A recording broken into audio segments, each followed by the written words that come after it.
संसार में अनेक क्रांतियाँ हुई हैं। क्रांतियों ने संसार को बदला है।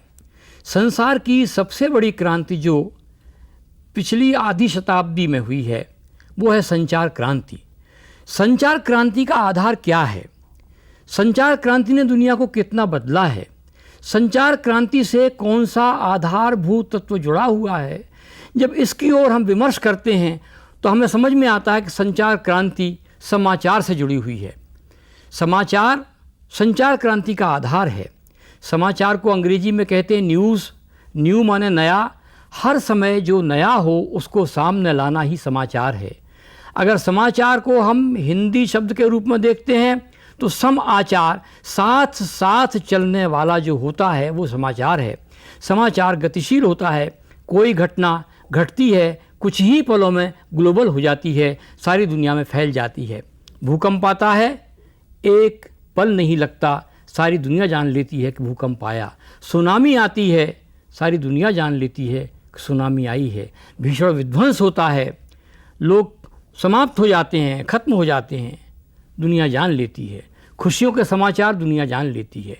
यानी समाचार ही सूचना क्रांति का आधार है, संचार क्रांति का आधार है।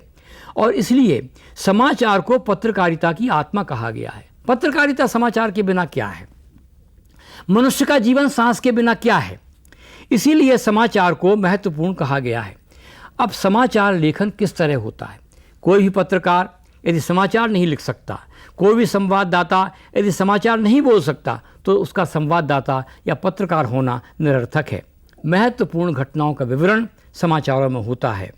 केवल वर्णन ही समाचार नहीं है, उसका लेखन भी समाचार है, क्योंकि लिखा जाता है वही पढ़ा भी जाता है। आप कंप्यूटर की स्क्रीन पर देखते हैं, टेलीविज़न की स्क्रीन पर देखते हैं, एक समाचार पढ़ने वाला न्यूज़ रीडर होता है, समाचार पढ़ने वाला होता है, वो समाचार पढ़ता है, उसके सामने वो समाचार रहता है कंप्यूटर पर, कंप्यूटर लैपटॉप खुला होता है और वो समाचार पढ़ता चला जाता है। समाचार पढ़ने के पहले उसे लिखा जाता है। हम समाचार को किस तरह लिखेंगे, आज हम इस बात को जानने की कोशिश करेंगे। समाचार लेखन करने के पहले क्या करना पड़ता है? समाचार लेखन के पहले समाचारों का संकलन करना पड़ता है। यदि समाचार आपके पास नहीं होंगे संकलित तो आप लिखेंगे क्या? और इसलिए संकलन करने का काम पत्रकार करता है, संवाददाता रिपोर्टर करता है। कभी कभी कहा जाता है कि संवाददाता लेखक से अधिक महत्वपूर्ण होता है, क्योंकि वो रिपोर्टिंग करता है, युद्ध के मैदान से करता है, खुशियों के मैदान से करता है, अवसाद के मैदान से करता है। बड़ी बड़ी घटनाएं होती हैं, अंतरिक्ष विज्ञान की घटनाएं होती हैं, कि कोई उपग्रह का प्रक्षेपण होता है, बहुत सारी बातें होती हैं। संवाददाता उनकी बात बताता है और उसे लिखा जाता है। कई बार तो हमने देखा है कि इलेक्ट्रॉनिक मीडिया का जहाँ तक सवाल है, संवाददाता समाचार बोलता रहता है और वो लिप्यंतरित होता रहता है, स्क्रीन पर आता रहता है। समाचार पत्र कई तरह के होते हैं। अब देखिए, मीडिया को हम 3 भागों में बांटेंगे। पहला तो होता है मुद्रित माध्यम, जिसे हम कहते हैं अखबार। आज हम विशेष रूप से अखबार के समाचार लेखन पर ही बात करेंगे। थोड़ा बहुत हम इलेक्ट्रॉनिक मीडिया को लेंगे, उस पर हम अलग से बात करेंगे। दैनिक समाचार पत्र होते हैं, साप्ताहिक समाचार पत्र होते हैं, पाक्षिक मासिक होते हैं, लेकिन सबसे महत्वपूर्ण होता है दैनिक समाचार पत्र। दैनिक समाचार पत्र में जो समाचार होते हैं वो सामाजिक समाचार होते हैं, वो जीवन के समाचार होते हैं, वो घटनाओं के समाचार होते हैं, वो समाचार इतिहास बनते हैं। और इस तरह से समाचार क्या है? पल पल संसार में घटने वाली घटनाओं का रिकॉर्ड ही समाचार है।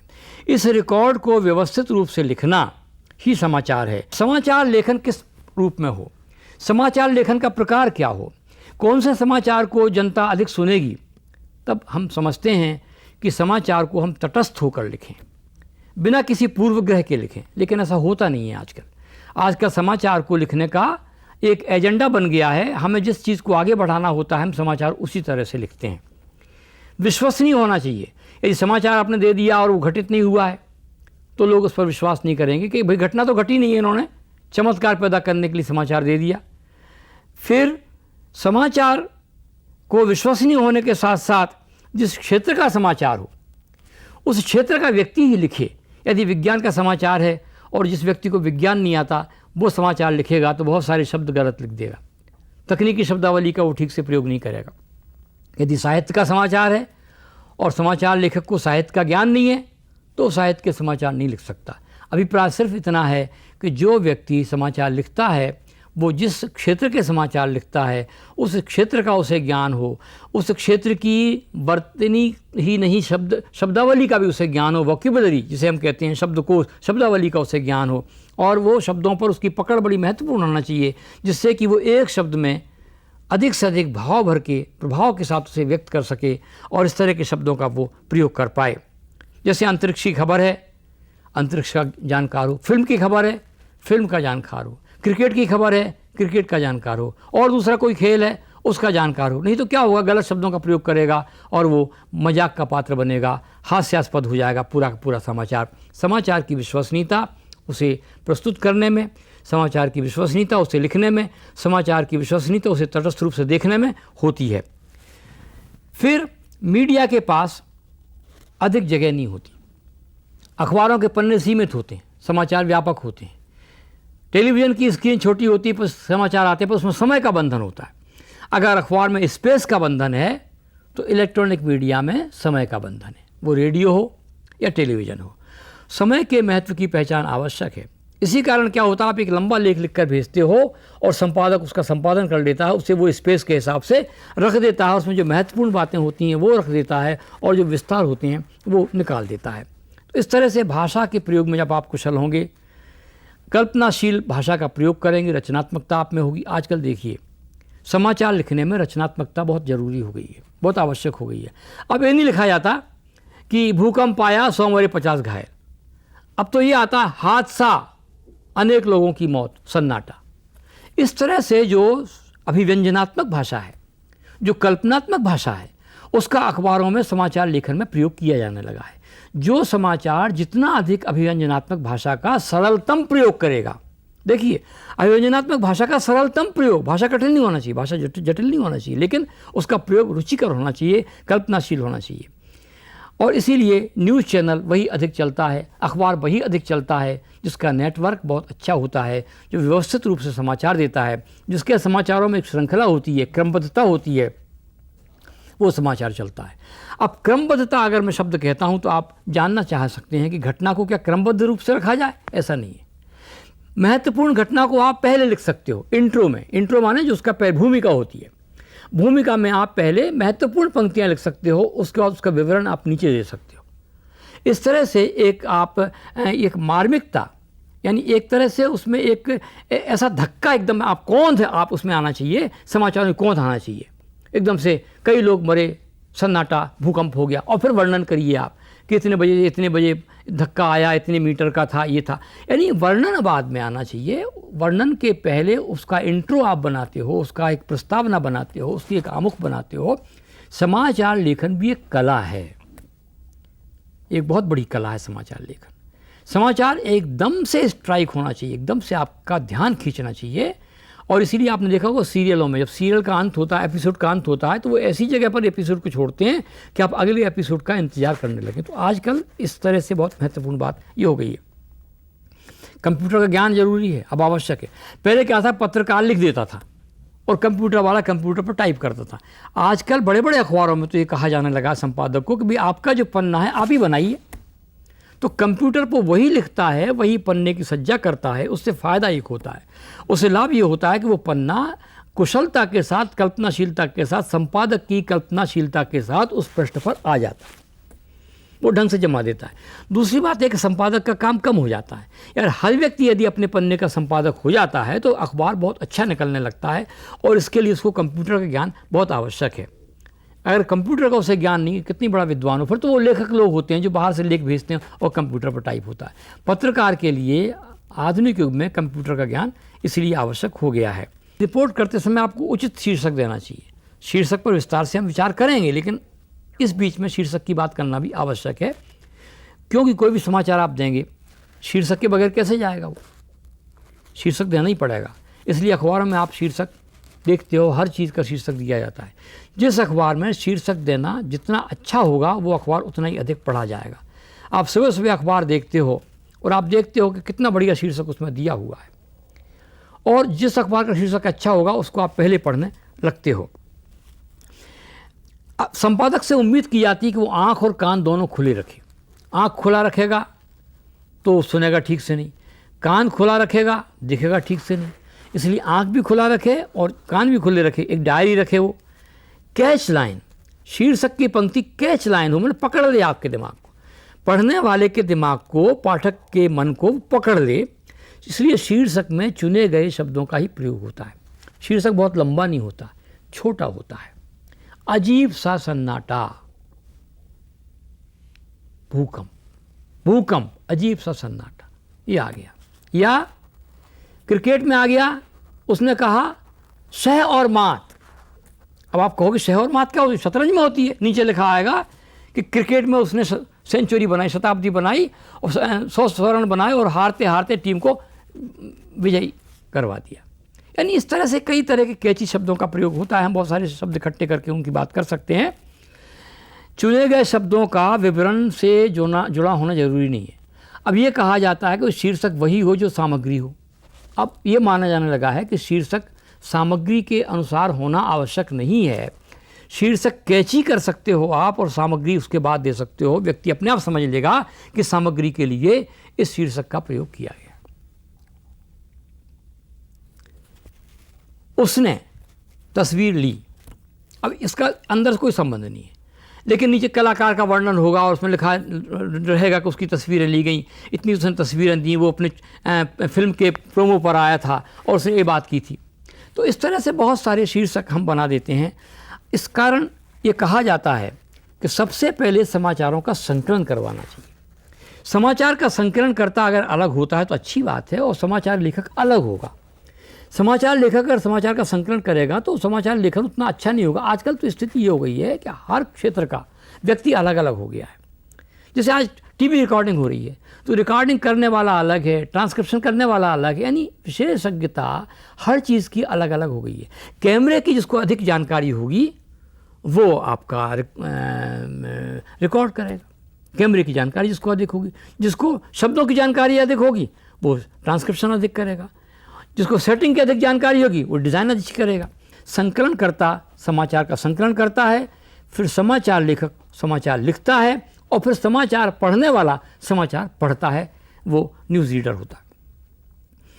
समाचार लेखन के लिए समाचार कहाँ से लाएं, समाचार संकलन कैसा हो। अब आप देखिए, अगर आप अपराध का समाचार लिखना चाहते हैं तो समाचार कहाँ से मिलेगा आपको? पुलिस थाने से मिल जाएगा, FIR दर्ज होगी, वहाँ से मिलेगा आपको समाचार।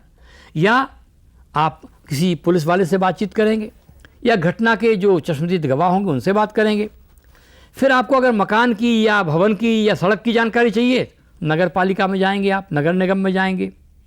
फिर आपको और व्यापक जानकारी चाहिए, संसद और विधानसभाओं के चैनल अलग अलग है उसमें, तो अपने टेलीविज़न में लोकसभा का चैनल अलग है, राज्यसभा का चैनल अलग है। अखबारों में भी लोकसभा और राज्यसभा के समाचार अलग अलग ढंग से आते हैं। पत्र, प्रतिनिधि सम्मेलन, साक्षात्कार, आप कई लोगों को बिठा लेंगे कमेंट्स के लिए। ज़रूरी नहीं है कि संपादक ही सबकी टिप्पणी करे। एक संपादक जो है वो बैठ जाता है, टीवी स्क्रीन पर बैठ जाता है या अखबार में बैठ जाता है और वो 4 लोगों से बातचीत करता है और उनकी बातचीत अलग अलग ढंग से होती है।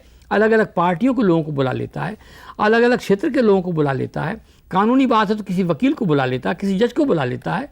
सिनेमा की बात है तो किसी फिल्मी कलाकार को बुला लेता है। खेल की बात है तो किसी क्रिकेट खिलाड़ी को बुला लेता है। तात्पर्य कहना का ये है कि साक्षात्कार लिए जाते हैं, सार्वजनिक वक्तव्य दिए जाते हैं, सरकारी घोषणाएं की जाती हैं, प्रेस विज्ञप्तियां होती हैं, प्रेस कॉन्फ्रेंस होती है और इस तरह से समाचारों का लेखन किया जाता है, समाचारों का संकलन किया जाता है। आजकल एक और बात चली है, हर सरकारी क्षेत्र में, हर निजी क्षेत्र में एक जनसंपर्क अधिकारी होता है, आवश्यक है। कई लोग आते हैं, जनसंपर्क अधिकारी मिलवा देता है। संवाददाता, संवाद एजेंसियां होती हैं। बिना संवाद एजेंसियों का संकलन कैसे करेंगे? हम ज़्यादा संवाद एजेंसियों पर लंबी बातचीत नहीं करना चाहते, लेकिन फिर भी मैं कहना चाहता हूं कि समाचार एजेंसियों ने ही संचार क्रांति का मार्ग खोला है।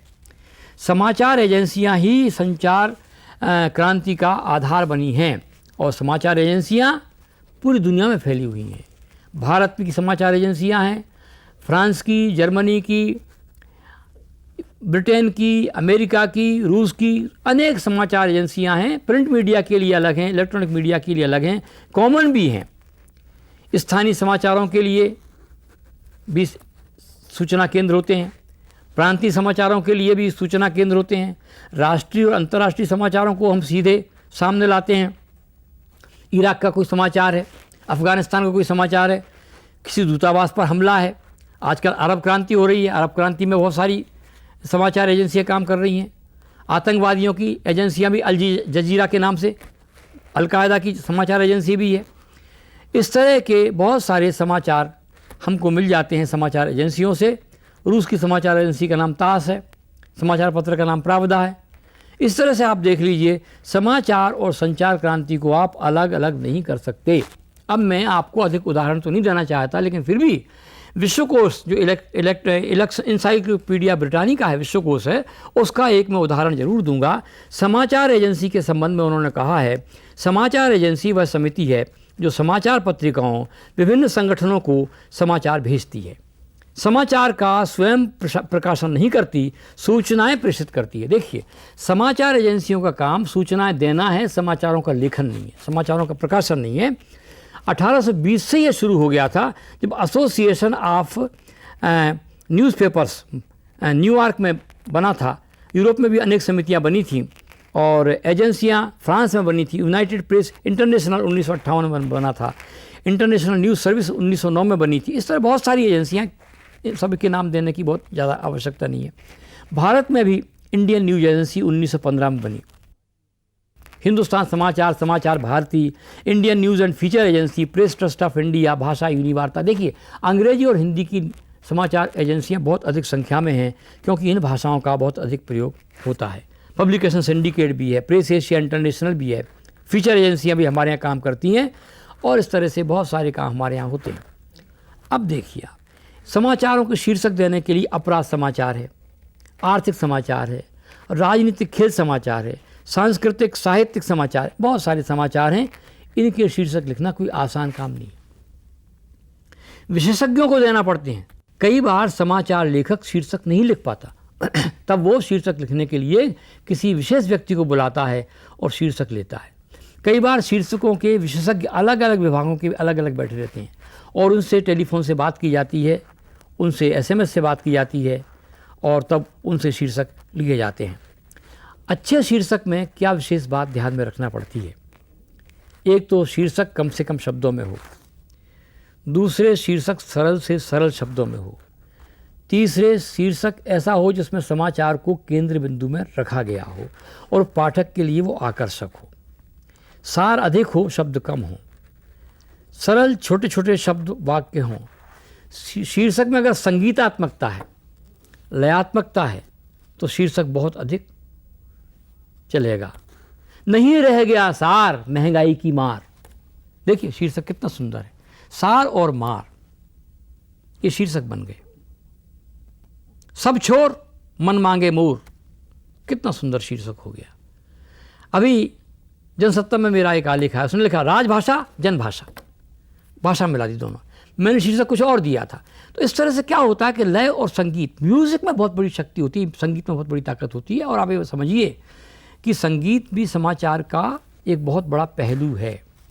समाचार में संगीतात्मक भाषा का प्रयोग का तात्पर्य नहीं कि गेयता हो या गीत लिखे जाए, ऐसा मैं नहीं कह रहा हूँ, लेकिन समाचार में अगर लयात्मकता होगी, अगर भाषा का लयात्मक प्रयोग होगा, समाचार अत्यंत आकर्षक होगा।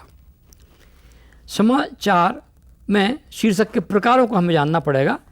और एक बात समाचारों में और भी होती है कि समाचार आप लिखते हो उसमें लीड लिखी जाती है। लीड का मतलब है कि समाचारों के बीच से जो महत्वपूर्ण समाचार की पंक्तियां हैं उनको बॉक्स में हम बना कर देते हैं। इसे लीड माने उसे अग्र समाचार कहा जाता है। लीड लिखना आसान काम नहीं है। एक तो दो चीज़ें समाचार में आवश्यक हैं, एक तो इंट्रो और दूसरा लीड। इंट्रो और लीड अलग अलग हैं। इंट्रो है आमुख और लीड माने अग्र समाचार, इसे हिंदी में कहेंगे। लीड माने लीडिंग, जिसे हम कहते हैं लीडिंग। तो समाचारों के बीच में बॉक्स बनाकर हम महत्वपूर्ण समाचार देते हैं। जो व्यक्ति पूरे समाचार नहीं पढ़ना चाहता वो लीड पढ़ लेता है, जो व्यक्ति पूरे समाचार नहीं पढ़ना चाहता वो इंट्रो पढ़ लेता है। और उससे उसे समाचार की बहुत सारी बातें पता लग जाती हैं। इसलिए इंट्रो और लीड लिखना भी एक कला है और समाचार के भीतर ये होता है। हर अखबार में आप देखिए, हर समाचार पत्र में ये बॉक्स बने होते हैं जगह जगह, और उसमें आजकल तो मैं नक्शे बनाने लगे हैं, किस मंत्री का कितना पैसा बढ़ गया वो बाकायदा नक्शे बनाते हैं, चित्र बनाया जाता है। यानी बड़ी बड़ी जो साहित्यिक पत्रिकाएं होती हैं उसमें चित्र बनाए जाते हैं, कहानियों की जो भावना उसको व्यक्त करने के लिए चित्र बनाए जाते हैं, कविताओं की भावनाओं को व्यक्त करने के लिए चित्र बनाए जाते हैं। इस तरह चित्र जो है, यानी पेंटिंग जो है, वो जो चित्र है वो आजकल शब्द का महत्वपूर्ण अंग हो गया है। किसी युग में एक विंकलमैन नाम का बहुत बड़ा दार्शनिक था, उसकी 2 पंक्तियां बताना चाहूँगा आपको थोड़ी सी इस समाचार लेखन के बीच में से। और उसने यही कहा था कि कविता मुखर चित्र है और चित्र मौन कविता है। चित्र में कविता होती है लेकिन बोलती नहीं है, कविता में चित्र होते हैं लेकिन वो बोलते हैं। तो चित्र को और कविता को मिला दिया गया। इससे दुनिया के बड़े बड़े जो आंदोलन हुए साहित्य में, पहले चित्रकला से आए, बिंबवाद आया, प्रतीकवाद आया। तो इस तरह से समाचार भी जो हम लिखते हैं व्यवहार में, समाचारों में भी साहित्य एक तरह से आ ही जाता है। वो साहित्य उस साहित्य से अलग होता है जो सृजनात्मक लेखकी साहित्य है, लेकिन समाचारों में भी साहित्य आ जाता है। और जो समाचारों को साहित्यिक ढंग से, अभिव्यंजनात्मक ढंग से, प्रतीकात्मक ढंग से लिख सकता है, उसके समाचार अत्यंत आकर्षक होते हैं, उसकी भाषा भी अत्यंत आकर्षक होती है। और इसलिए हमें समाचार लिखने में विशेष रूप से ध्यान देने की आवश्यकता है। समाचार लेखन में समाचार का संकलन करें, समाचार को लिखें, समाचार में जो महत्वपूर्ण बात है उसको पहले लिखें, जो महत्वपूर्ण बात नहीं विवरण उसको बाद में लिखें, विवरणात्मक घटनाओं का क्रमबद्ध रूप से संयोजन करें और संयोजन करने के बाद उसे अखबार में स्पेस के अनुसार, उसमें रेडियो में और टीवी में समय के अनुसार अंकित करें और उसका अंत अत्यंत आकर्षक ढंग से करें, तभी समाचार लेखन सफल होगा। अब समाचार लेखन के साथ साथ मैं शीर्षक पर भी थोड़ी सी बात करना चाहता हूं, क्योंकि शीर्षक के बिना समाचार लेखन की बात करना पूरा नहीं हो सकता। शीर्षक में कई लोगों ने बहुत वर्गीकृत प्रणाली का प्रयोग किया है, इसकी आजकल आवश्यकता नहीं है। फिर भी हम उन वर्गीकरणों को देते हुए शीर्षक किस प्रकार से जमाए जाते हैं बताएंगे आपको। देखिए, आप शीर्षक लिखते समय ऊपर की पंक्ति छोटी होगी, नीचे की थोड़ी बड़ी हो जाएगी, या दोनों पंक्तियां समान होंगी। बाईं तरफ से आप लिखेंगे तो 3 पंक्तियां उधर आ जाएंगी, लंबी लाइन नीचे आ जाएगी, फिर दाईं तरफ आधी लाइन आ जाएगी। यानी बॉक्स बना के, बिना बॉक्स के भी शीर्षक को लाइन सेटिंग के साथ, पंक्तियां जमाने के साथ जमाना पड़ता है। और इसीलिए पताका शीर्षक एक कहते हैं स्ट्रीमर हेडिंग होती है, जैसे पूरी चौड़ाई के साथ हेडिंग बनाएंगे आप, लंबा कम होगा, चौड़ा अधिक होगा, और वो शीर्षक बन जाएगा। और उसमें क्या होगा, ड्रॉप लाइन भी रहेगी। यानी ड्रॉप लाइन का मतलब है कि सीढ़ी नुमा रहेगा, वो एक पंक्ति ऊपर रहेगी, नीचे थोड़ी जगह छोड़ के पंक्ति रहेगी, फिर थोड़ी जगह छोड़कर पंक्ति रहेगी। इस तरह से ड्रॉप लाइन बन जाएगी। क्रॉस लाइन भी हो सकती है, उसमें एक पंक्ति का आकार छोटा होगा, दूसरी पंक्ति का आकार बड़ा हो जाएगा, तीसरी पंक्ति का आकार फिर छोटा हो जाएगा। कभी कभी क्या होता है कि समाचार लेखन में इंट्रो से ही हम कोई शीर्षक उठा लेते हैं, उसे हैंगिंग इंडेशन कहते हैं। मोटे टाइप लिख देंगे, मोटा टाइप हो जाएगा, पूरा अलग दिखेगा एकदम से। कभी कभी क्या होता है कि इन्वर्टेड कॉमास लगाने की जगह हम बोल्ड में लिख देते हैं तो शब्द अलग नज़र आता है। किताब का नाम लिखना है तो बोल्ड में लिख दिया, लेखक का नाम लिखना है तो बोल्ड में लिख दिया, समाचार जो कोई बहुत महत्वपूर्ण सुनामी शब्द लिखना है, सुनामी हम बोल्ड में लिख देंगे। तो इस तरह से टाइप में भी हम उसका अंतर कर सकते हैं। पूरी लाइन, दी फुल लाइन, कलम की चौड़ाई बाईं से दाईं ओर पूरी की पूरी पंक्ति भी अखबार के पन्ने पर आ सकती है, टेलीविज़न की स्क्रीन पर आ सकती है। और रेडियो में तो लिखने का है ही नहीं, उसमें सुनना पड़ता है, तो उसमें बोलने का लहजा ही अधिकतर काम आएगा। एक कपाली शीर्षक, माने कपाल यानी ऊपर, शीर्ष पर लिखा हुआ जो शीर्षक होता है, मुख्य शीर्षक को हम ऊपर लिख के नीचे लाइन खींच देते हैं, तो वो भी एक शीर्षक बन जाता है। इस तरह से फ्लश शीर्षक भी होते हैं, लेफ़्ट से, राइट से, बाएं से, दाएं से हम शीर्षक लिखते हैं। स्क्वायर इंडेक्शन होता है, आयताकार 3-3 पंक्तियों में भी शीर्षक होते हैं। अधिकतर शीर्षक एक पंक्ति में होता है, शीर्षक 2 पंक्ति में होते हैं, कभी कभी शीर्षक 3 पंक्तियों में भी हो सकते हैं, पर 3 पंक्तियों से अधिक शीर्षक नहीं होना चाहिए, क्योंकि 3 पंक्तियों से जो शीर्षक होगा वो शीर्षक अधिक महत्वपूर्ण नहीं होगा, उसका प्रभाव नहीं गिरेगा। ऐसा लगेगा कि पूरी 8-10 लाइन शीर्षक की भर दी हैं तो पूरा अखबार का पन्ना ही खराब दिखेगा, या वो अगर वो टेलीविज़न पर भी होगा या कंप्यूटर पर भी होगा तो ठीक नहीं आएगा। समाचार लेखन के साथ समाचार का परिचय भी बहुत ज़रूरी है। ये देखना आवश्यक है कि समाचार आपने लिखा है उसका इंट्रो या उसकी लीड ऐसी है कि पाठक की रुचि के अनुरूप है। तो आप ये देखिए कि पढ़ने को मजबूर हो रहा है कि नहीं, वो देश काल के अनुसार है कि नहीं। अगर वो पुराने ज़माने की आप समाचार दे रहे हो तो उसमें कुछ शब्द ऐसे तकनीकी दे दो कि पुराने ज़माने का आपको एहसास हो, महाभारत का या रामायण का, उस काल के कुछ शब्दों का प्रयोग कर दो। आप एक समाचार का अलग से इंट्रो तैयार करो। हर समाचार का इंट्रो अलग अलग बनेगा, हर समाचार की लीड अलग अलग बनेगी। एक ही समाचार को अलग अलग अखबारों में देना हो तो अलग इंट्रो अलग लीड आती है।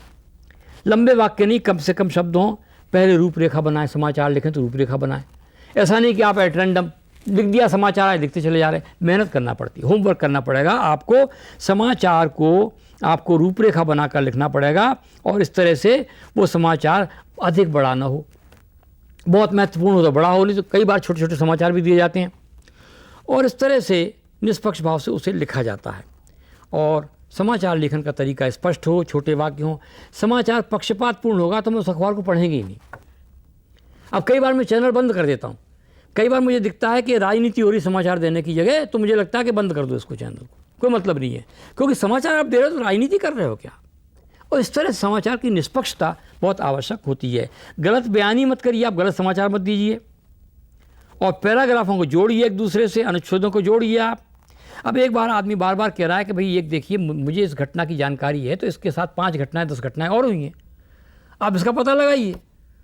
तो जो साक्षात्कार ले रहा है उसके बारे में बात ही नहीं करता। तो मीडिया जिस तरह से चलता है उस तरह उसको नहीं चलना चाहिए। फिल्में जिस तरह चल रही हैं नहीं चलना चाहिए। समाचार जिस तरह लिखे जा नहीं लिखे जाना चाहिए। वास्तव में इनकी विश्वसनीयता कम होती जा रही है। और हमें ये ध्यान में रखना है कि समाचार विश्वसनीय हो, व्यवस्थित हो, और हम ढंग से उसे लिखें। शीर्षक अच्छा दें, कम से कम शब्दों में लिखें। जब तक बहुत महत्वपूर्ण समाचार नहीं हो पूरे पन्ने पर नहीं फैलाएं, और एक पन्ने पर कई समाचार हम दें। और समाचार के महत्व के इस अनुसार उसे जगह दी जाए। समाचार अधिक महत्वपूर्ण हो तो ऊपर आएगा, समाचार कम महत्वपूर्ण हो तो नीचे आएगा। समाचार और भी कम महत्वपूर्ण हो तो दाईं तरफ आएगा, बाईं तरफ आएगा, मैंने साइड में आएगा। और इस तरह से समाचार को बनाना पड़ता है। और अखबार के पन्ने पर 8 कॉलम होते हैं कम से कम दैनिक समाचार पत्र में, उसके अनुसार समाचारों की सज्जा की जाती है। इस पर हम पृष्ठ सज्जा पर अलग से बात करेंगे। तो समाचार लेखन को व्यवस्थित रूप से आप लिखें, तभी आप सफल पत्रकार बन पाएंगे और तभी आप आगे बढ़ पाएंगे। इसके लिए समाचारों के संकलन के साथ उसकी रूपरेखा बनाकर व्यवस्थित रूप से समाचारों का लेखन करें और महत्वपूर्ण बात को पहले रखकर क्रमबद्ध उसको जमाएं और महत्व के समाचारों को अपने पृष्ठ में अपने हिसाब से उसको सेट करें, उसको रखें। और तभी अखबार हो, चाहे टेलीविज़न हो, चाहे रेडियो हो, उसकी ओर दर्शक का, श्रोता का और पाठक का ध्यान आकर्षित होगा और समाचार लेखन की कला में आप आगे बढ़ सकेंगे, आप कुशल हो सकेंगे। समाचार शिल्प समाचार लेखन के लिए अत्यंत आवश्यक है।